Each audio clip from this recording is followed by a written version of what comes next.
This program is made possible in part by the National Endowment for the Arts, the Columbia Foundation, and by viewers like you.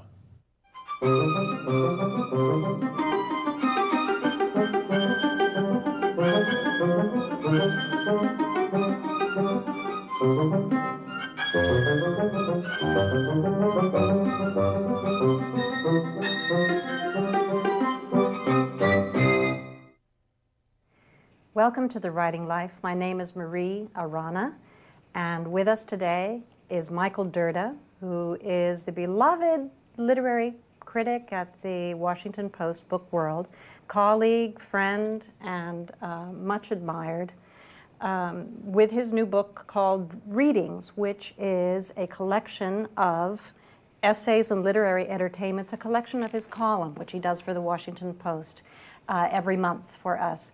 Michael, so nice to have you. Thank you, Marie. Would you, for me, since I came to the Post right at about the time that you began this column, for me, it always existed.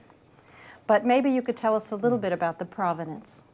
Well, some people think it's always existed, and you'd say, well, no. I'm just kidding around. It began back under the aegis of Nina King, who was your predecessor as editor. I went to Nina and said I would like to write an occasional essay about books, about reading, about the literary life, but in a different way than we usually do at Book World. I wanted to make the pieces personal, sometimes autobiographical, and in the best sense, lighthearted. This is why I call them literary entertainments. The pieces have been various over the years. They've talked about favorite teachers, neglected books, my college years, all sorts of topics that have to do with reading and literature, but filtered through my own experience, my own autobiography in many cases. They've been great fun for me to write. In fact, I enjoy them more than anything else I do at Book World. They're easier in some ways than writing reviews, but I do feel that they've seemed to have struck a nerve with readers of the Post, because I do get a fair number of kindly comments about them, and I've always been grateful for Nina and now you and the Post in general for allowing me to indulge my fancy, so to speak. Well, there's such a wonderful combination of the world of books and your own personal history, shall we say, that you bring to a book. I want to ask you about that distinction between reviewing books and between writing this kind of personal essay. There was somebody, you will know because you know all of these things, I think it was Norman Mailer, but maybe not, who said literary critics are like eunuchs in a harem. They are there night after night. They see it done night after night, but they themselves can't do it. And of course, this is why I tend not to call myself a literary critic. But the distinction here is that on the one hand you are reviewing books, and that takes a certain kind of head, and then a very different kind of head to write the essays that you've written here, which are highly autobiographical, almost memoir-like, really. Yeah, I think of reviewing as different in a way from criticism. A reviewer is introducing a book to the world. A critic is writing about a book that everybody already knows. In some ways, in fact, a reviewer has a more important function than a critic, because he or she has a chance to get people to read a new book. Whereas nothing that anybody says about The Great Gatsby is really going to make any difference now, no matter how profound a critical remark. I think of myself in more grandiose moments as really a writer. I sometimes write about books directly, and other times I write pieces in which, as I say, they are talked about in the context of my own life. I try to make, well, what I'm good at, I think, as a writer is conveying enthusiasm and joy and pleasure in books. My tastes are fairly eclectic, as you know, and I will talk about scholarship and intellectual history, or about mysteries and science fiction. And I will try to make clear the merits and the pleasures in each of those genres. in writing these pieces about myself, I don't know, I think I'm kind of exploring my own life and using my own experience as a reader as a template to understand books and as a way to tell people that you can make books a part of your life. They don't need to be something special that you just read on the weekend, that they can be integrated into your existence. Occasionally people think I read all the time, which isn't the case. I do spend a certain amount of time each day with books, but usually on the metro or on the weekend. But I have other interests too, but reading has certainly been the most lasting one. Mm-hmm. There's this place in the preface that in which you actually you're acknowledging people. Nina is one for having allowed the column to have started in the first place. But you give credit to Joseph Mitchell and Janet Flanner and Robertson Davies and Anthony Burgess and Gore Vidal and John Updike and W.H. Auden. All personal friends of mine. All people from whom you say you learned these. Well, it's true. I've always liked reading essays and reading essays about books in particular. These people that you've mentioned and a handful of others helped form what taste I have and pointed me toward good books. And they are, in some sense, models that I've had in the back of my mind. Can you tell us a bit about what each of those names might have Well, I tell you? the story in the first essay in this book about my discovery of Clifton Fadiman, now sometimes dismissed as the archetypal middle-brow critic of our time. But for me, growing up in a small working-class town, in a town without bookstores, discovering the Lifetime Reading Plan, a paperback, as I found it, which directed you toward the great books of the world, was really an important moment, because he wrote about them with such pleasure and enthusiasm, and that kind of writing about books, as opposed to the scholarly and academic and didactic that we often get at the university, became very important to me. So that even when I was in college and in graduate school, I always tried to write in a way that was fun to read. A colleague of ours at the Post, when I first came there, told me, that writing that isn't fun to read doesn't get read. And I've always borne that in mind. So that those examples of men of letters who really wanted to promote literacy, promote the pleasure that books can give us, were important to me and are still important to me. Well, there's a place in here also in which you quote Proust, and you say he said, each day I set less and less store on intelligence, or something like that. That's right. And I assume that what does that mean, actually? Does that mean that literary entertainments, you take that very seriously? Yeah. Well, in Proust's case, he feels that, feeling and memory and the more sentimental side of life is just as important as intelligence. And for me, that's certainly the case. I'm a writer who wears his heart and mind on his sleeve. Yes. It's pretty clear how I feel, and this is why some of my pieces aim for a strange tone, which is half wistful and half witty. I make fun of myself and sometimes indulge my own proclivities for nostalgia and for kind of mournfulness. Harold Bloom is a critic who's very good at mournfulness in his own writing. I try not to appear to be anyway an elitist in what I write, even though I often write about books that are relatively demanding. The notion that books should offer us pleasure, I think, is crucial to my own view of the reading life, and what I try to convey each week in whatever I do for Book World, whether it's a review or one of these essays.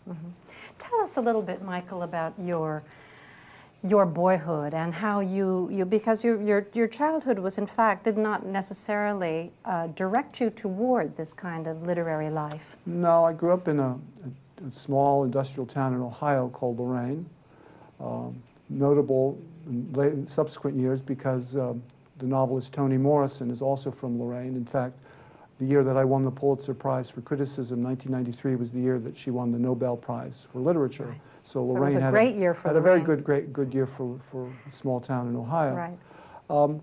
But my family was Slavic in background, and no one was much of a reader. But my mother did teach me to read before I started kindergarten, and I liked books because they allowed me to, I think that's all they do for everyone, to escape into other worlds, give you a glimpse of what the greater world is like and that you might enter one day. My father had mixed feelings about this. He wanted me to do well in school because he saw education as a way out of the working class, but he didn't want me to be a bookworm. So in subsequent years, as I grew older, he would kick books out of my hand and tell me to go down the basement to build something or go outside and play baseball. He was a difficult and demanding man, but one I loved nonetheless. And one of the pieces in this book here is a portrait of my father that many of my fans think is maybe the best thing I ever wrote. Mm-hmm. I've actually written a companion piece about my mother, which I'll print one of these days. Anyway, the books, well, discovering the Lifetime Reading Plan led me to read a lot of classics. Mm-hmm. But the real crucial moment for me in some ways was the day I was coming home from the movies with 3 of my friends, and we stopped at a stationery store so they could go in there and steal ballpoint pens. And I went to a rack of paperbacks where I saw a book called Immortal Poems of the English Language by Oscar Williams. And I picked this up and read a poem by E. Housman and liked it. I liked it a lot. So I bought the book, to the merriment of my friends who teased me and made fun of me all the way home. But as it turned out, I had a long walk to high school, a half hour each morning, and had nothing much to do, so I decided I would memorize poetry on the way to school. Wow. And most of the verse that I know by heart I learned in those 4 years of high school, and it stood me in good stead. I can remember once falling in love with a blonde girl who ultimately spurned me, so that when I wrote to her after we broke up, I could write a poem from Yeats that went, "Never shall a young man, thrown into despair by those great honey-colored ramparts at your ear, love you for yourself alone and not your yellow hair." And she probably thought, well, I'm well rid of that guy. But I loved poetry, I loved reading. And but so you effectively gave yourself a very old-fashioned education, that aspect of teaching yourself to memorize poetry, of course, which was a classic way to learn how to write. You did it yourself in a sort of autodidactic way. I did it because I liked the sound of the words, and it was kind of fun to do. Of course, at school I was a real cut-up, and I was never really a focused and good student in many ways. But I did have a talent for scoring phenomenally well on standardized tests. And so, although my high school was supposedly first in the state in juvenile delinquency, I was lucky enough to win a scholarship to Oberlin College, which is 13 miles from my hometown. And I made my parents promise never to come visit me, and off I went to school. I should add, I didn't do this because I didn't like my parents. I love my father's dead now, but I didn't want my mother hovering over me while I was trying to go out on hot dates. Well, well, I want to talk to you about this because this is, of course, I think the real charm of Michael Dirda is his ability, your ability to have this kind of Janus face existence, a sort of yin-yang thing. Mm-hmm. On the one hand, you can talk of wax about pretty girls and then and deeply, profoundly go into a library and understand what's there. You are the combination of an innocent who wears his heart on the sleeve, and yet this worldly wise owl. You are attracted to Candy, the book Candy, and at the same time Borges, and there's this amazing sort of leap that this leaping on the cover of the book, the leaping from book to book, your ability to leap from the informal to the formal, from the funny to the extreme melancholy. I mean, is this something that you do? It just shows how mixed up my inner life is. No, but you must do this with some amount of Calculation? cognizance. Yeah. Cognizance, yeah. Certainly when you write, I mean, writing is a rhetorical exercise. You have ends you want to accomplish when you write. I want people to feel a certain way, and so you think about how you're going to structure something. And I usually write my reviews after working at Bookworld, and it started about 6 o'clock or so. And I might spend two or 3 hours on the first paragraph getting the tone right. Because once you've gotten that, then everything else will follow. And then spend another 2 hours on the kicker, the last paragraph, which is important, getting out of the piece. But I never plan things. I sort of evolve as I think them through, or just play with the language. We all contain multitudes. We all have many sides to ourselves. And was one of the pieces I write in this book that the great tragedies of our lives is that we are linear beings in a hypertext world. We would like to go down lots of paths. We would like to live many lives, but we can only live one at a time. But books allow us, to some small degree, to experience other kinds of life, to see through other eyes, to enrich ourselves. And that's one of their great magical things for people who love to read. And I mean, I'm lucky in that regard. I have cousins whom I love and admire who can tear apart a car engine and put it back together, who can shoot pheasant and are great ball players. And these are skills that I have only on the most minimal level. I don't think I'm better than they are. I just think I'm differently abled, so to speak. And I'm pleased that I'm able to make a living doing something that I love and that other people seem to find pleasure in hearing about. Would you read us something? Okay, sure. Okay, this is from an essay called Read at Whim. Now, anyone who loves books must of necessity feel ambivalent about required reading. By and large, if you force a kid to open a particular book, he or she will do so grudgingly. Occasionally, a good novel can win over even the recalcitrant, but most of the time, an unwilling reader will merely slump down before the required text with a kind of deep space weariness. Another book. There have been so many, many books already. Will there be no end? Other kids will approach the chosen volume gingerly, as though it were some alien artifact they had never seen before and that was liable to inflict a sudden and hideous form of disabling injury.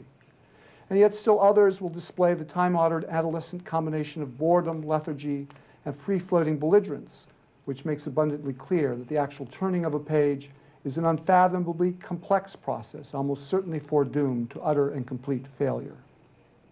Books, it has always seemed to me, must be read with passion, or they are hardly worth reading at all. The boy or girl who eagerly devours Mad magazines, X-Men comics, and the statistics on the backs of baseball cards may come to love books. All those compelled to read, whether the terminally bored or the goody-goody A student who dutifully follows the official curriculum, will probably grow up to regard viewing public television as the absolute acme of cultural achievement. In summer, I think young people should be encouraged to visit the library regularly or to browse occasionally at a favorite bookstore. If you don't have a favorite bookstore, get one. Let Hillary or Owen pick out some appealing titles, then leave the kids alone. In general, summer oughtn't to be an extension of school. It should be a time for idleness and part-time jobs and hanging out, for mowing grass or souping up cars, for rainy day Monopoly games and Dr. Moreau-like experiments on hapless insects, the house of pain, for getting bored and exploring what used to be called one's inner resources, and for reading purely, solely, entirely for the fun of it. Well, that's quite wonderful. There's a difference between loving books and being obsessed by books. Well, and I want to ask you about the obsessing part of it, because you are a collector too, and you've written a lot about the passion of collecting and of tracking a book down and of finding it and of owning it. I think that anybody who really likes to read must feel the frustration of going into a store not being able to find the book you want. So I'm only partially a collector. Really, I am a kind of reader who prepares in advance. If I find a writer I like, I will try and go and acquire all his or her books. And that means of necessity, usually, going to secondhand bookstores.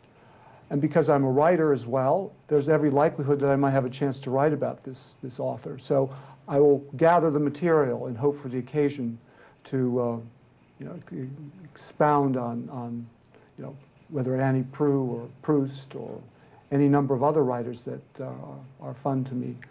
Also, books are fun. They're nice to have around. Unfortunately, they take over your house, and my basement is filled with cartons of books that I can have to wade through in order to find the things I want, and never can find exactly what I want when I want. But they're neat objects. Books are cool. This is why, although we're going to have an era, no doubt, when we read things on screens, and electronic books will eventually replace this sort of books called the codex. The actual old-fashioned book comes in so many shapes and forms and varieties and typefaces that it's just fun to pick them up. One reason I don't like sets. Sets make things look too standardized, whereas I like things to be individual. Can you tell us a little something about meeting writers and having relationships with writers, and who was the writer that excited you the most upon the moment of meeting? Well, I have mixed feelings about meeting writers. Since I write about authors now, if you meet them and like them, you tend to feel favorable toward their books when you have a chance to review them, which is why we have certain standards at Book World. We're very careful about not getting friends or enemies. And if you don't like them, it can affect your judgment of their books too. So I've not really gone out of my way to meet famous authors. The person I probably was most pleased to have had a chance to shake hands with was the composer and occasional music critic, Virgil Thompson. And the reason I liked Virgil Thompson, besides admiring his music, was that he worked with Gertrude Stein, was a friend of James Joyce, and basically he was one of the most widely traveled and loved men of art in our times. And to shake his hands was like shaking the hands of Joyce and Stein and many others. Tell us a little bit about how you feel modern fiction is doing, and how it will fare in the future, what hopes you have for it, how do you think we're doing in American fiction today? Those are the hard sorts of questions to answer. I certainly think we will always have fiction, storytelling, art. It's something that people need. It's part of our heritage as human beings. Its form will alter probably as we use other media to write. I mean, we say electronic texts and the like. I do worry a little bit about fiction. There are so many competing forms of expression these days. Kids, I don't think, read enough. That passion for the text that I had and the glamour of books. For me, books were a way out of the working class, a chance to make something of myself. Whereas now, computers have that same sort of charisma almost. And kids are more interested in computer screens than in pages. But I don't really worry. I know that art will survive. It'll just change its form. And people will be telling stories, and we'll still be reading them or listening to them and enjoying them in one way or another. Of course, you do end this book, this really marvelous collection of your columns, on a kind of gloomy note. There's more than a little melancholy there about you're worrying about the end of reading. Reading in your life has been such a dramatic thing, a dramatic, not only a pastime, but a career. And in your children's life, it is less so? Yeah, I always expected that. I grew up in a house where reading was magical because it was special. My kids have been surrounded by books since they were born. They built towers with books when they were little. For them, reading is part of school. It has a certain amount of pleasure, but it's not quite as almost a unique experience as it was for me. I didn't see other people reading. They see me reading all the time. They have other interests. Things will be okay. Because I was always alone as a reader growing up, I've never expected the world around me to read books as much as I did or care about them as much as I did. But I did want them to know my pleasure in books and to encourage people to go back, to look particularly at the literature of the past. If I have one bit of advice, it's to ask people not to read just the books on the bestseller list, but to go beyond it, to explore other current books and books from the centuries before ours, all of which are quite magical and filled with marvels that just wait to be discovered. Well, Michael, you certainly have given a lot of people a lot of pleasure in your book readings, this wonderful collection of your columns. Thank you so much for being with us. And thank you for joining us on The Writing Life.